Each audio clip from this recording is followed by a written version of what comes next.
come to find out that she was trying to find games for her adult son. So she was an adult party.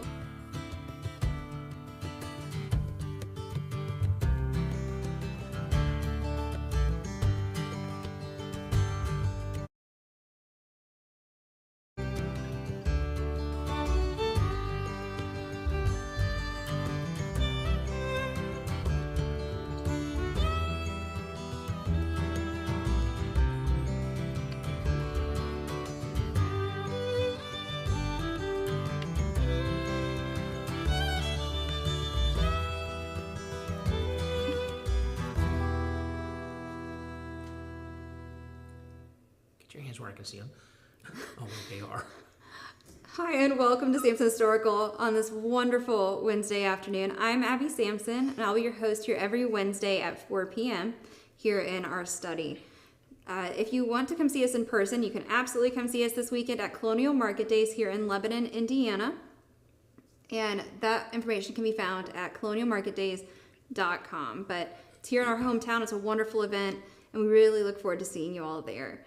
I want to go ahead and say sorry for that brief YouTube issue, but we are back. And if you missed it the first time, I'm going to go ahead and read this little passage by Charles Dickens to kind of get us in the mood for our video today.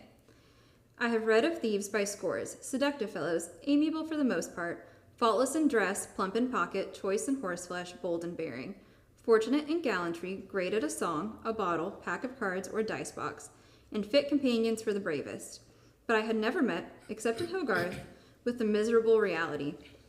It appeared to me that to draw a knot of such associations in crime as really do exist, to paint them in all their deformity, in all their wretchedness, in all the squalid poverty of their lives, to show them as they really are, forever skulking uneasily through the dirtiest paths of life, with the great, black, ghastly gallows closing up their prospect, turn them where they may. It appeared to me that to do this would be to attempt a something which was greatly needed and which would be a service to society. So, again, that's from Charles Dickens, and all that may make a little more sense after our talk today. And I want to go ahead and introduce who we have as a guest here, who will also be with us at Colonial Market Days, Eric Scites. And go ahead and give us a little background. Hi. My name is Eric Scites. I'm part of Scoundrels Alley this weekend, a subsidiary of Fairwinds Entertainment. The idea of Scoundrels Alley and what we're going to be presenting this weekend is kind of a look at the underside, the underbelly, what the most common people were and what you would have had. I'm dressed a little different than most of the people out there will be because my character is as part of a canting crew. We'll explain in a moment. He was a sharper, he was a hedge bird, a coney catcher, he was a flying stationer. He was whatever I needed to be until my Bo Peep snilched the autumn baller, cried beef, and I played least in sight. So if you think your audio is messed up, it's not, and all that's going to make sense, or a little more sense maybe here. A little bit. Maybe shortly. But like Eric said, what we're going to talk about today is what's called a canting crew. And like what I, again, think is so fascinating about this and why I'm so glad Eric's here with us today is that, like he said, this is the most common person, which is something we talked about in other videos where we're learning about the average, the ordinary, not just the extraordinary. And though I do think some of these characters are quite extraordinary. They are. I think the focus that we really want to start out with to level the playing field is the Industrial Revolution kicks off about 1745, but really until the turn of the 20th century, 90% of the world's population is in abject poverty. And when we talk about abject poverty, Abby, I'm not talking about, do I have enough for my new cell phone? Well, can I get the latest iPhone? What's going on YouTube? But it is, do I have enough for dinner tonight? Not just myself, but if I have a wife or children, do I have enough to feed them? And how am I going to feed them? This is 90% of the world's population that we don't consider. And even in the reenacting world, 90% of us play upper middle class. And the few of us don't stop to think, what about the reality of just living and being? How do you survive when you don't have anything and you have nothing to fall back on? You don't have a family, you create a family. And I think, with that, like you said, we're all kind of, not all of us, but most of us are guilty of that creating our own little world, that romantic colonial era, yes. And especially in the 1812 realm, you have that romantic and Jane Austen era. thank I you, think Jane you referred to Austen, it as yes, the the Jane Austen era. Austenites, and but we all want that. We want to look at history as this beautiful little picture. Clean. It is. It's clean and clean history. and bright and not smelly and dirty and full of infant mortality and all of these things that are coming with this hunger and this starvation. And those are the people that are resorting to these canting crews. But I think to kind of help people understand where we're coming from, we need to talk about what is a canting crew. All right. The idea of a canting crew is there's two sides to this. They become a family, but if we want to take an idea of a canting crew, we're basically looking at almost a criminal mob idea. The idea is I need to survive somehow. If I can get someone over here to help me survive, and maybe this person will help me survive, then maybe we can survive together. And in many cases, we do see where they almost become families to the point where I believe we have a picture that we'll show a little bit later. At night, we'll all get together in what we would call the Deuceville, you'd call it a hedgerow, and we'll share everything we have. We'll share all the food we have. We'll share all the drink we have. We'll tell where we got the food from, who we stole the money from, who we begged from. We would, and so the next day we'll know who to go to, where to go, how to do it. So we're a group of people that are joining together for the betterment of ourselves, even though it's not necessarily the betterment of society, because we're pulling from society. But on the other hand, society is not doing anything to help us. And one thing that you had mentioned when we were talking about this earlier that I found really interesting is that these canting crews, you said that there's some speculation that the openness of Christian societies, that yes. those countries. B.E. Ghent, he will write the first Canting dictionary, the first full one. It's also considered the first slang dictionary in the English language. He writes it in 1688.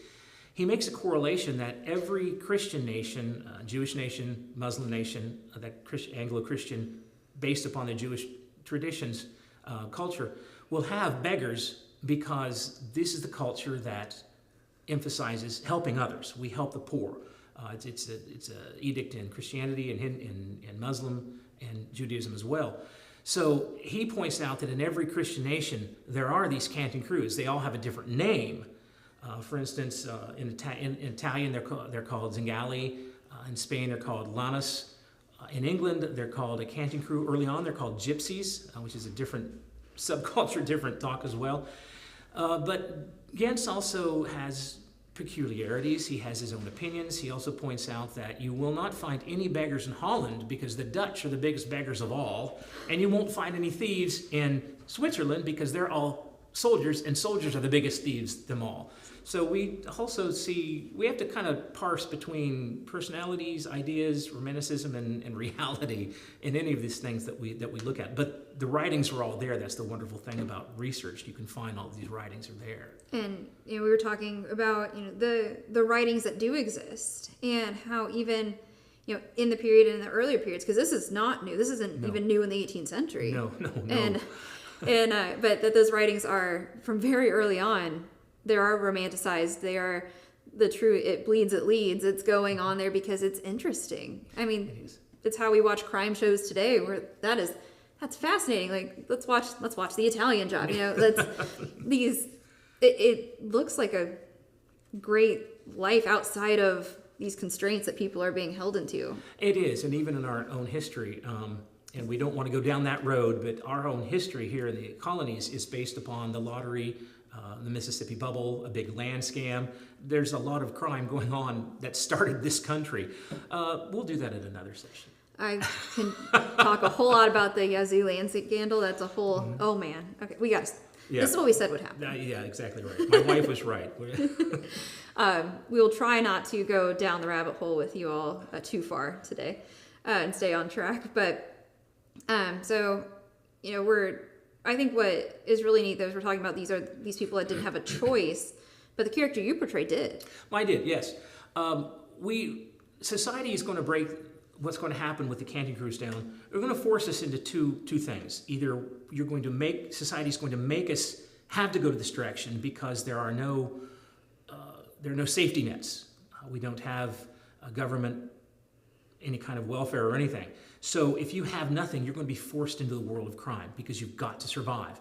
On the other hand, there are the people who decide we want to be in this. One of the people that I reference, Banfield Moore Carew, he chose this world of crime because he was bored. He came from a very wealthy family. He was sent to college. While he's at college, he's a second son, so what else is he going to do? He falls in love with the language. He hears their poems, their stories, their songs, decides to become one, and for the next 25 years, he goes in and out. A few months as a cantor crew, begging on the street, a few months back at his home, wealthy. After he's caught and transported twice, he leaves, goes back home, writes his memoirs, so we have a lot about this. We've got people like Jack Shepherd. He goes into and becomes a cantor crew for, all we can tell is because he craved the attention. He was only active for 1 year, but he had such an active life that we've got more stories and poems written about him than anybody. To be fair, he didn't choose to stop. He didn't choose to stop. He kept going until he was hanged. It was a sudden stop with a quick drop. It was. As most of them were. But again, like you said, he's completely romanticized. If we look at the Beggar's Opera by Hogarth, so many of these people that you're mentioning are all appearing, though they likely did not appear together at any time. In that image. Well, some of them actually did. Jenny Diver, with Mary Webb, she knew and worked for Jonathan Wild, who portrays one of the major characters. McKeith is actually portraying Jack Shepherd, who actually got in the life of crime because of Jonathan Wild. He introduced him to him.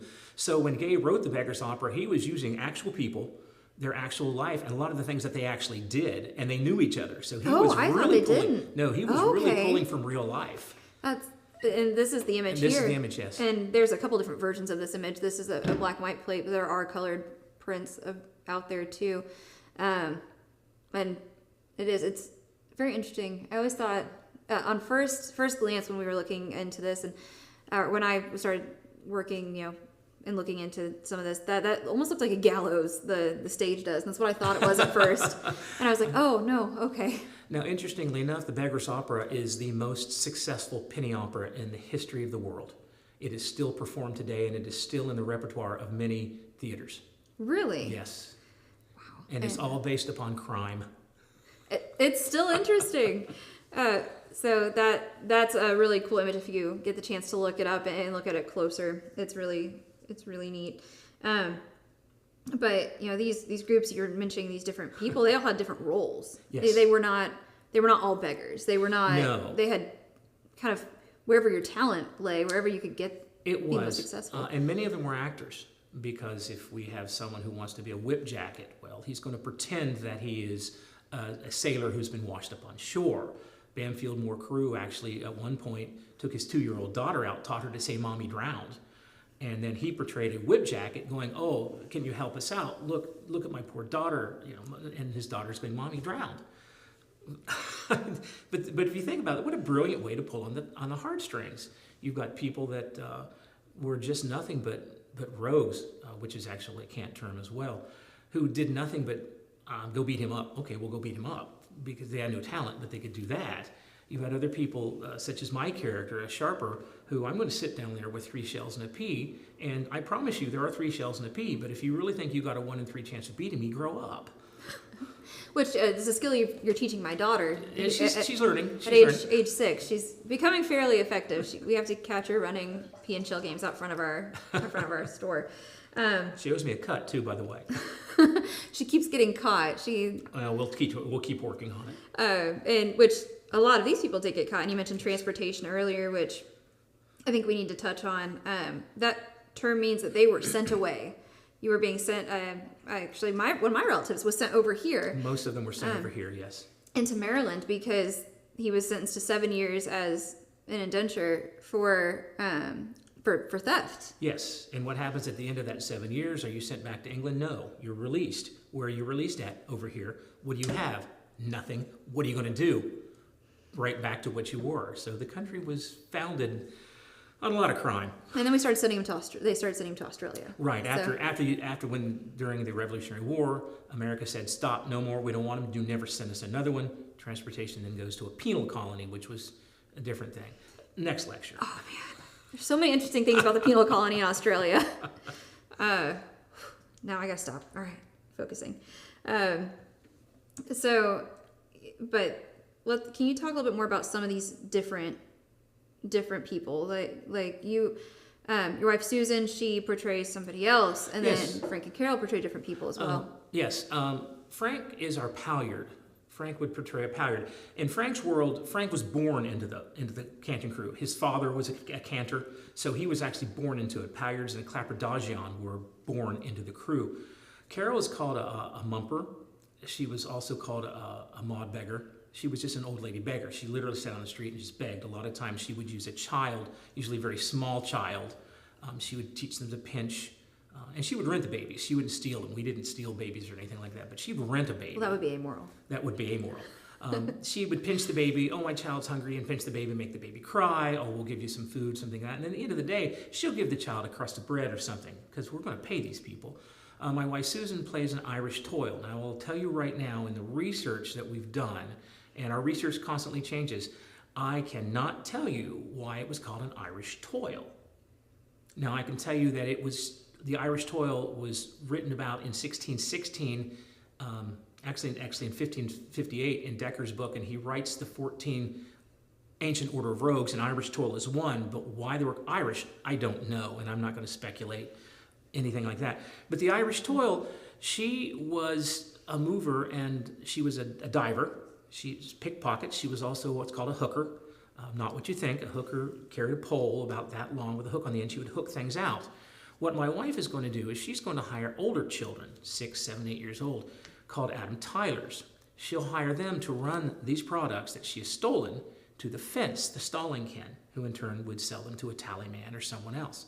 And then they would bring the money back, and Susan would then give them a crust of bread. So we're going to continue to, we're supplying work for children that nobody else will. So think about, we're helping society because we're helping that. You know what really just occurred to me though is as a mother, so say that I'm in this, I don't have a way to support me, I don't have a way to support my daughter, that about that size, that 6, 7 age, you have the option of being chimney sweeps even, and that it leads to horrible disfigurement, early death. I mean, it's dangerous. Yes, this is dangerous, but it's not certain death like those jobs can really be. Well, we have references to 6-year-olds being hanged, being whipped, being transported to this country. The problem with the 6-year-olds being transported to this country is nobody will pay their indentureship, so oftentimes they were just turned loose on the wharf. So now we've got in Baltimore and Boston and Maryland, we've got 6-year-old kids running around. Nothing. What are they going to do? They're going right back to the crime that they knew. That's all they knew. And I mean, none of the odds are good here. No, but looking at my options, if I can, feel smart enough, all right, well they have a chance to avoid these things here. Let it be small versus something like that where it's certain danger. And you as a mother are also facing the fact that at your age, the chances of you having multiple children and the chances of you having to go to your 7 or 8-year-old saying, I can't feed my youngest, you need to get out. It's time for you to make your own way. I can throw you out on the street, or, I know this lady, she's not very nice, but she'll at least make sure you're fed. What are you going to do? You're back to that same idea. What are you going to do to survive? What are you going to do to keep your children surviving? The Canting crews offered that opportunity because we would, as a group, survive. Because at the end of the night, we're either going to feed your child, send him back to you, or we're going to take him to Deuceville with us, the hedgerow, and he's going to join us with whatever food we've got and whatever drink we have. Now, the interesting thing about it is we'll always have leftover food. Oftentimes, Carol's character, as the maud beggar, she will go to widows and orphans the next morning and give them some of the food that we have left over. That's so nice. No, it's not. We don't want them on the street because they're in our way. We've got to get them off the street so we can beg for more money and food ourselves. It's really keeping the market small. It's nice. We would try. So there's all these different moving parts and pieces, but there has to be a leader. You can't have this group of, again, people who are ultimately all out for themselves. Right. And they're out for the crew because that's benefits them. There has to be somebody in charge, or this is anarchy. Right. Generally, we have a great tawny prince. Who the great tawny prince is, I might know, I might not know. As the leader of our particular crew, the 4 of us, I do know who he is. That doesn't mean that Susan, Carol, or Frank will know. But I know. If you came into our crew, you would only know to go through me. I would take it to the Great Tawny Prince. The Great Tawny Prince might be one of us. he might be Casey Samson, owner of a big mercantile store. It's who knows who he is. They're running these crews. Bamfield Moore Carew at one time claimed to be the king of the beggars, or a great tawny prince. And in his book, probably romanticized, he talks about Claus Patch. When Claus Patch, who was the king of the beggars, because the king of the beggars is not the king of my crew. The great tawny prince is the king of all of the crews in the area. So even though we're not all one crew, he's controlling all of us. He's telling us where to go, where to beg, how far out to go, what groups to stay away from. If I have a problem with another group, we'll take it to him. So Bamfield Moore Carew, when Claus Patch is on his deathbed, supposedly, according to Bamfield Moore Carew, about 1740, all crime in London, the whole of London, stops. And for 10 days, they politic to elect the next great tawny prince. No crime is going on. No begging is going on. These people are politicking to find out who's in charge next. He wins. He becomes the great tawny prince. Of course he does. I know. It's his memoir. It's his book. If I write a book about myself, guess what? I am also the winner. But in it, he also talks about Claus Patch, talking about the responsibilities within the Canting crew to ourselves. For instance, Claus Patch said, if you beg from someone, make sure you go to your next beggar buddy and tell them who you got it from, what you did to get it, what time you got it, where they'll be at next, so they can go and do the same thing. Because we're all in this together, even though we're not the best of society. And we're talking about, you're mentioning things like the Great Tawny Prince, this language, which is why they're called Canting crews, which was not something they called themselves. No, early on, the word Canting crew, oh my, we're going to have to go far back now. In England, we were called gypsies early on, and we're talking the early 16th century. This is before the Roma will come in, the real, what we today call gypsies. The reason they were called gypsies is because the Canting crews oftentimes would wear brightly colored clothes. They would dye their clothing, or they would dye their hands swarthy and their faces swarthy. And they had this language that a man by the name of Decker will write about. And Decker was writing in 1612. And he uses the term cant, because when Decker listens to these men, and Decker he's a playwright, so he has an ear for language. He's also a justice of the peace. He's a tax collector, so he knows a lot. He does know these people. He talks about these group of beggars going through, wanderers, traveling people, that they were using a mixture of Old English, they were using a mixture of Latin, and they were using a mixture of foreign languages, so he considered them very intelligent. And because they were using so many Latin words, such, for instance, I'm wearing a togaman, of course, Latin for a vest would be a toga, panis, bread, panem, Cassius. And he was hearing these Latin words and thinking, well, this is such a sing-song language as well. It's very, very fluid, very flowing. But he said, okay, well, sounds Latin. It is Latin. A lot of these words are Latin. The Latin word for sing is canto, so he referred to them as canting, or canting language, and they became known as cant. That's when we first see the word cant appear. Prior to this, gypsies were just traveling people. The gypsies themselves are going to come in about 50 years later, they'll show up in England. But they come in from a subcontinent of India.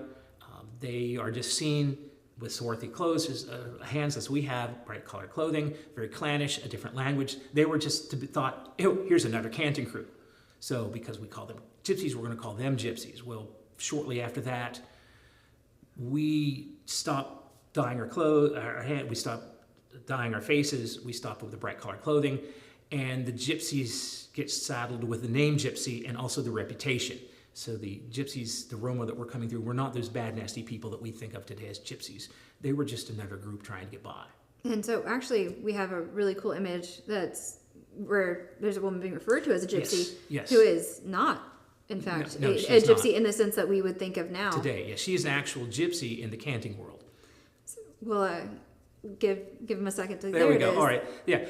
Obviously, she's not from the subcontinent of India. She's not wearing brightly colored clothes, but she would have been considered a gypsy in the 17th century because she's part of a Canting crew, and you can see what she's doing is palm reading. Now, palmistry is something that the Canting crews did, but the Roma did not. They did something called fader, where they would tell your fortune based upon your birth date, where the Canting crews And what we're not seeing, this painting is close. She would have been leaning a little farther over. The chances are the little child behind her is reaching over, and the child has been taught to grab things out of the woman's hair because there's a pin in there, there's a ribbon in there that can all be sold.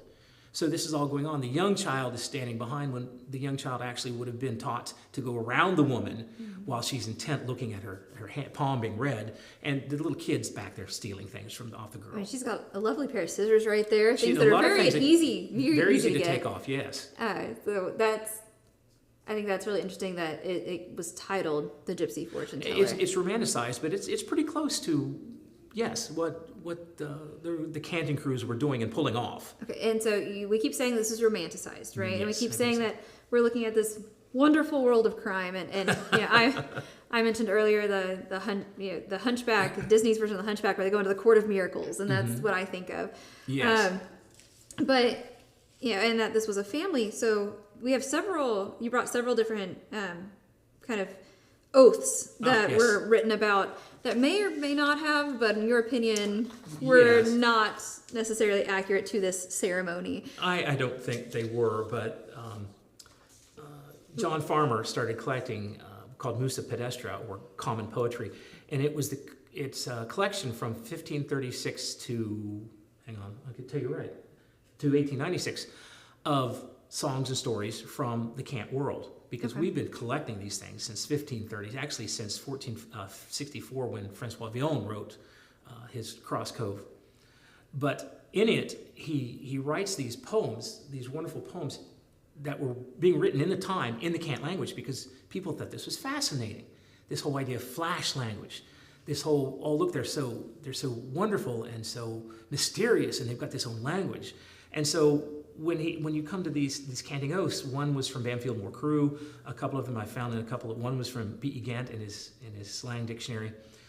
Go ahead and read one, and you'll see what I mean. It gives the flair, it gives the nuances, it gives the words, but I don't think they wrote this. Here, you can do more justice than I can. All right.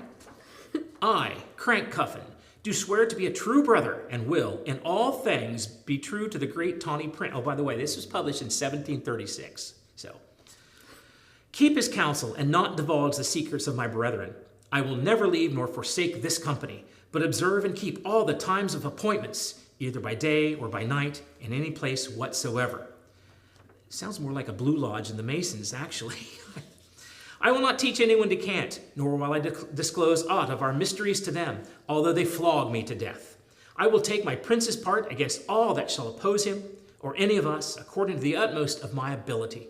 Nor will I suffer him, or any belonging to us, to be abused by any strange Abrams, rufflers, hooklers, palyards, saddlers, Irish toils, swigmen, dommerers, clapperdodgians, patricos, or kirtles, but will defend them or them as much as I can against all outliners whatsoever.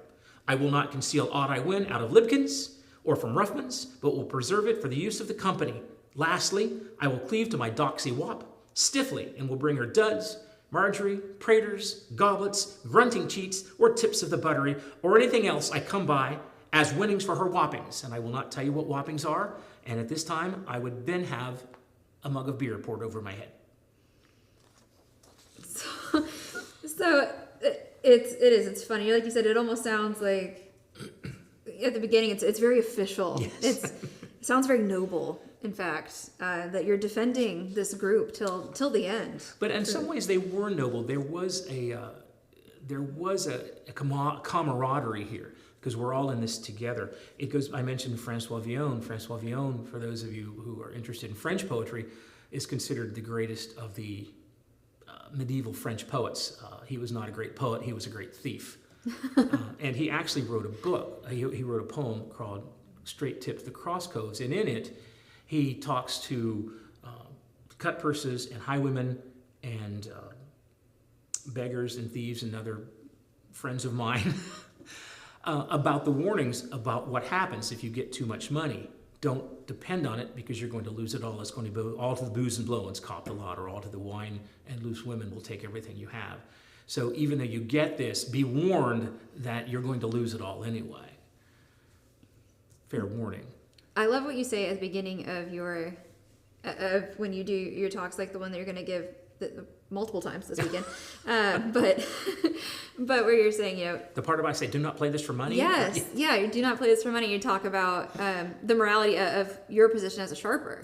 Yes, it is the sharpers, and as we move on, and if we do this again, when we move on, especially in the 19th century here in America, the sharper will take over. And the sharper has a very duplistic nature, duplistic nature.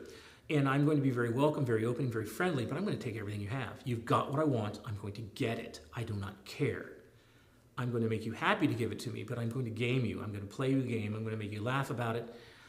We're going to have fun, but at the end of the day, I've taken everything you have, down to your honor. I don't care. What do you say? You can leave you with two things. For a man, I'm going to take his honor. For a woman, she'll end up with her virtue and her honor, and I will let her choose one.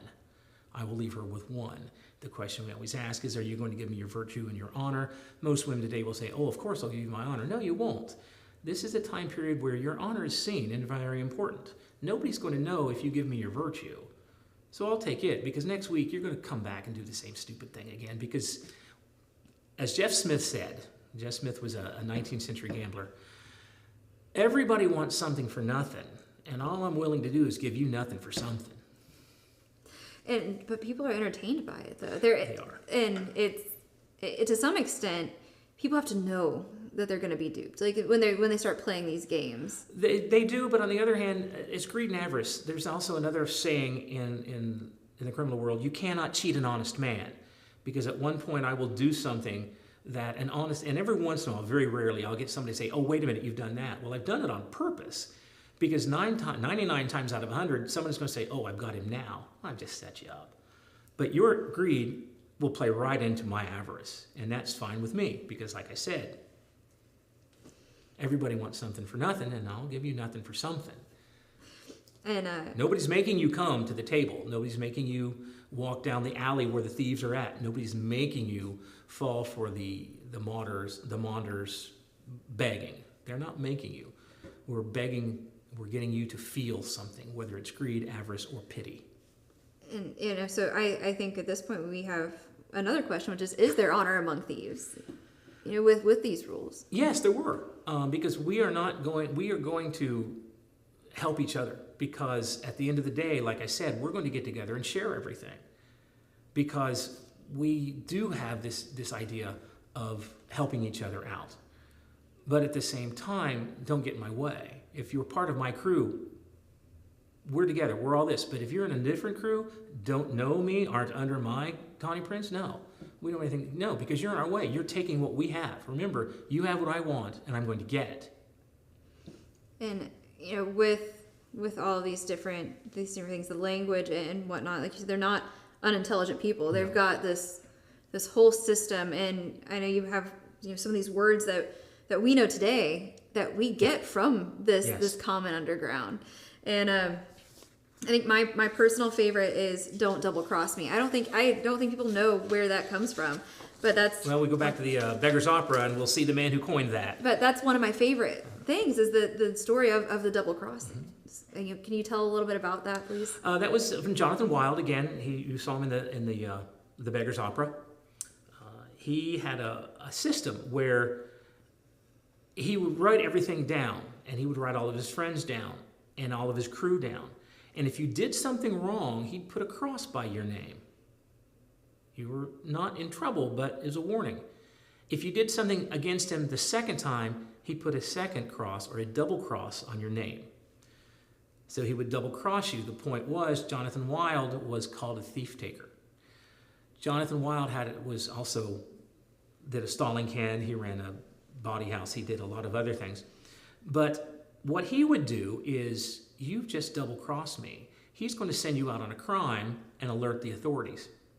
And then he's going to go and capture you in the process of doing the crime that he just sent you on and turn you in for the bounty, which is 40 pounds, which was a lot of money. And didn't he create that position himself? He did. The thief taker was not. Actually, Queen Mary created the thief taker. He created the title thief taker general. Oh, so did he give himself a promotion? Or? Very much, but okay. He claimed to be the head thief taker. But actually, Queen Mary, the Society of Morals, because of all the hangings, because of all the crime, actually created the idea of thief taker. A good session on Law and Order, which we promised we wouldn't touch on today. And here we are. So we better back out of that as fast as we can, because we'll be here a lot longer then. But we can date the Canting, the idea of a Canting crew back. Decker dates it back to the language. He dates the language back to the fall of Babel. But again, the splitting of the languages in the Bible, in the old Genesis 14. But Decker's also a playwright. He's also selling chapbooks, so he's writing to help himself as well. But again, like I said, we go back another 100 years to 1436 when Francois Villon is writing his poetry. And he wrote a number of poems based upon his thieving. And he was actually died, we're not really sure. We think he died in a ditch, like most of these people will. It was just a horrible life. And so you keep mentioning, and it's something I know we didn't discuss before, but that these people are writing, and is there literacy among these masses? I feel like we have this conception that a lot of the average persons were not literate. I think the average person was literate. I think that's a modern misconception.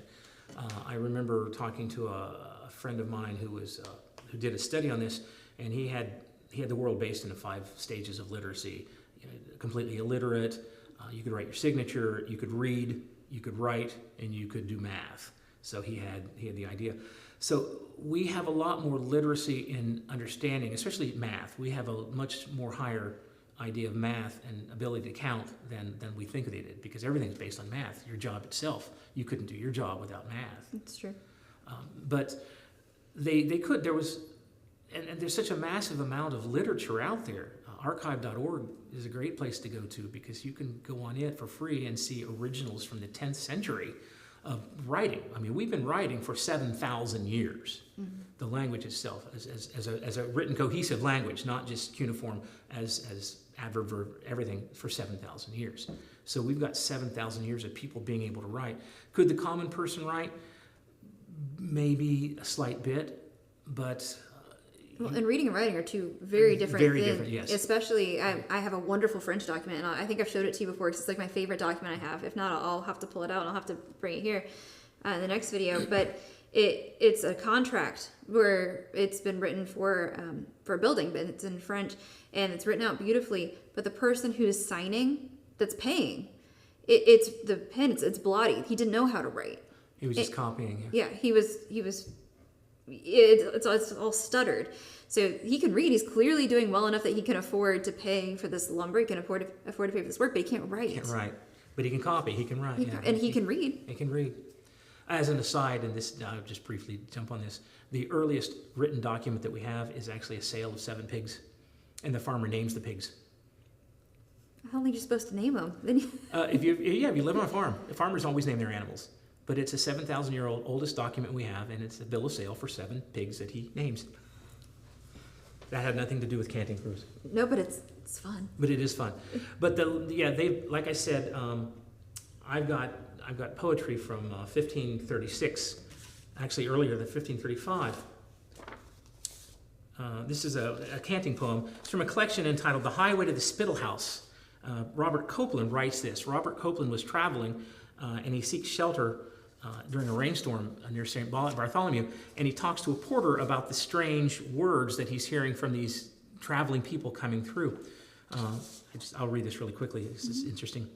Copeland: "Come none of these peddlers this way, also, with pack on back, with their boozy speech jagged and ragged with broken hose and breech."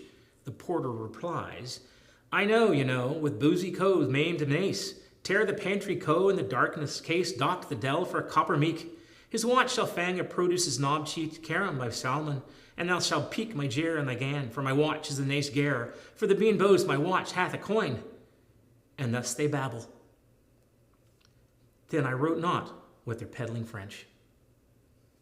It's interesting, because it is pleasing to hear when you don't necessarily know what they're even saying. Right, it's that sing-song language. It is. But even within the sing-song language, it's a very descriptive language. For instance, I refer to playing to my Bo Peep, my lookout, as warning me to play least in sight. Well, what happens when you play least in sight? I get out of sight. I run away. I hide.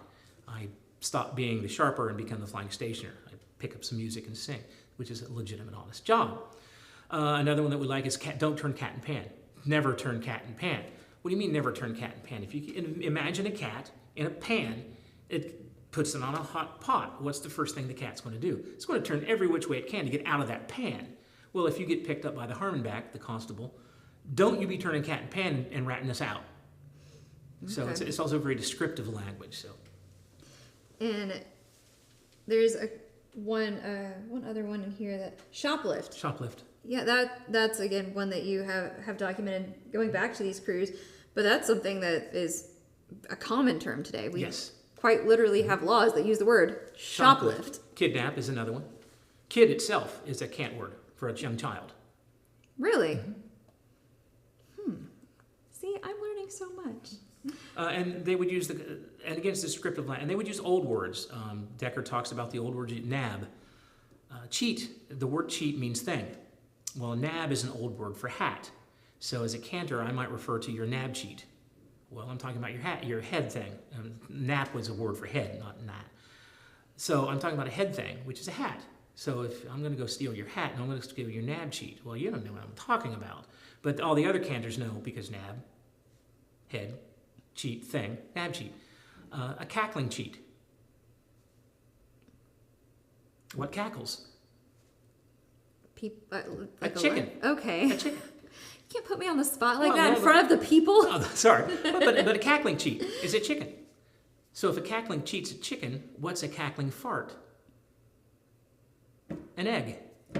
Okay. So the language is fun. The language can be a lot of fun. It really can be a lot of fun. There's a whole New York Times puzzle in this that's out there. And I've got 17 dictionaries myself of this Canting language, dating back to Audley and Harmon in 1564, all the way through 1889. So they're out there, and they're readily available. They're fascinating. They're a little romanticized, yes, but you still get the flair and the idea that people are searching. Even if they're not searching for a way to survive, they're searching for a way to at least have some fun with life. Even Ghent, in his dictionary, the last line of his dictionary says, this is also for fun and pleasure. So it wasn't just, it was a warning. He was saying, don't fall for this, don't fall for these people, but at the same time, it's kind of fun. And we've got the flash language that comes in with Moll Flanders, who is actually Elizabeth Needham, who is another one of those nasty, horrible people that dies a horrible death, but becomes a great book. But Moll Flanders uses a lot of flash language. By the mid-18th century, we've dropped the word cant and turned it into flash. All through America and the colonies will refer to it as flash, not cant. So even though we're a canting crew, we're actually a flash mob, or we're actually a flash crew. We're a hustle gang. And all the way up until the modern times, a flash mob still exists today. Flash mobs today are political operatives who are paid to cause problems, where a hustle gang is what I would have been leading by now. We've just taken the begging out of it and gone straight into cons. Which, arguably, which one do you think is going to be more profitable overall? It just depends on the area. I guess we talked about this a little bit earlier. That's different over here. Yes. Because the laws will change. Yes. The laws change drastically. And so it may be obvious, but let's go ahead and can you say it anyway? So why a language? Why a whole language for themselves? So people didn't know who they were. So we could talk among ourselves. Not so much that you wouldn't know, even though I'm going to use words like nab cheat, cackling farts, prigger of prancers, things like that. You might not know what I'm talking about, but another cantor would know. If I'm going to introduce you as a prigger of prancer, nobody else knows what I'm talking about, but a cantor would know that you are a good horse thief. Prigger being stealing, prancer, again, descriptive of horse. So if a prigger of pecks, you're a stealer of pigs. And would these words go between crews? Would they share terms? Yes, that's how we identified them. Okay. Yeah. So that is a broad. In the English, yes, each country will have their own because they're going to base it upon the language themselves. Sure. Because we're going to use the language of the country. Nab is actually an old English word for head that's out of favor by the 16th century. Interestingly enough, nab in America in the late 19th century will refer to coinage in the criminal language. So the word is still there. We've just changed the meaning of it. But these are old words that are within the language themselves, with the exception of when we pull out from the Latin words, or we would use what they called peddler's French, because the French and English are so closely connected politically, that we would use some French words as well. So they're using these words to identify themselves. There's an old book written in the 19th century where Robin Hood, is this story based upon Robin Hood, comes and starts to talking about, and they ask him a question, because he says, yes, I'm an upright man. And they ask him a couple more questions, realizing that Robin Hood doesn't have any idea what an upright man is, because the upright man is a specific person in the Canting crew. So these guys immediately shove Robin Hood out, and Robin Hood has to go away, because he's not really a criminal. They recognize him as someone who's not a criminal. Well, I guess that makes sense. I've never really thought of it that way. With we always think of Robin Hood as the most moral of the criminals. So, because he robbed from the rich and gave to the poor. That's a stupid comment. Why would you do it the other way around? Why would you rob from the poor? They have nothing. But if you rob from the rich and give to the poor, again, just like Maggie's going to do, all Robin Hood was doing was getting the people out of the way so he could rob the poor from the rich again. He needs these poor people out of the way, not to help them, to get them out of the way. He's just as amoral as the rest of us, but he was not part of this Canting crew because they started to use the language on him, referring to as an upright man, because of course I'm an upright man. Well, that's not what upright man means. What does upright man mean? He was the head. He would have been the person right below the great tawny prince. Okay. So as I said, in our group, I would be considered the upright man. I'm not the great tawny. There's somebody above me. I know who he is, but nobody else necessarily does. Okay. Susan does, because she's my autumn mort. Autumn refers to the church. Mort is a woman. She was married in the church to me. So we were legally married by an autumn baller in the church. So does Carew, in fact, does his wife participate also when he goes off on these? Yes, actually she does. He gets married. He meets her in one of his times when Banfield Moore Carew you're talking about. Yes. Yes. He meets her when he's in his proper moral stage, marries her, and he does take her back and forth. Sometimes she goes with him. Sometimes she stays back. Sometimes she sends their little 2-year-old daughter out with him. But at no point does she drown. No, she does not drown. No, they just teach the little girl to say, "Mommy drowned." Well, yeah, it's clever. It's predates the Sarah McLachlan song, but it still makes you cry a little. Well, thank you so much for all of this information. I really look forward to having you back if you choose to come back and join me here and go down those other rabbit holes that we tried so hard not to follow through. The one thing I do want to point out, and I hate to jump back to No, this, but please. the idea of Scoundrels Alley, you'll find us at scoundrelsalley.net or fairwinds.com.